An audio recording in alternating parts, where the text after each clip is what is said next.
বনে একটি বুদ্ধিমান তোতা ছিল। তার ডানায় ছিল ৩টি আলাদা রঙের পালক, লাল, নীল আর সাদা। বড়রা বলতো এই পালকগুলো শুধু সৌন্দর্যের জন্য নয়, এগুলোর ভেতর আছে ভালোবাসার শক্তি। একদিন তোতা ভাবল, এই পালকগুলো যদি মানুষের কাজে লাগে তাহলে ডানায় না থাকাই ভালো।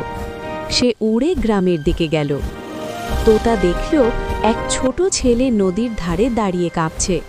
সে স্কুলে যেতে চায় কিন্তু সাঁতার জানে না। তোতা একটি লাল পালক ছেড়ে দিয়ে বলল, ভয় থাকলে সামনে এগোনো যায় না, সাহস নাও।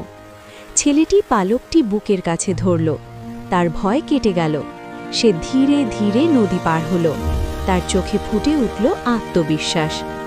তোতা দ্বিতীয় পালক দেবার জন্য নতুন কাউকে খুঁজতে লাগল। তোতা দেখল ২ বন্ধু রাগে কথা বলছে না, পুরনো বন্ধুত্ব ভেঙে যাচ্ছে। তোতা একটি নীল পালক তাদের সামনে রেখে বলল, শান্ত থাকলে সত্য কথা শোনা যায়। দুজনেই চুপ করল।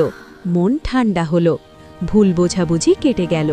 তারা আবার একে অপরকে জড়িয়ে ধরল। তোতা আবার উড়াল দিল তৃতীয় পালক দেবার জন্য। এবার তোতা দেখল এক কৃষক মাঠে বসে মাথা নিচু করে আছে। ফসল নষ্ট হয়ে গেছে। তোতা শেষ সাদা পালকটি তার হাতে দিল আর হেসে বলল, আশা থাকলে নতুন শুরু হয়। কৃষক আবার জমিতে কাজ শুরু করল। কিছুদিন পর মাঠ সবুজে ভরে গেল। ৩টি পালক ৩টি মন বদলে দিল।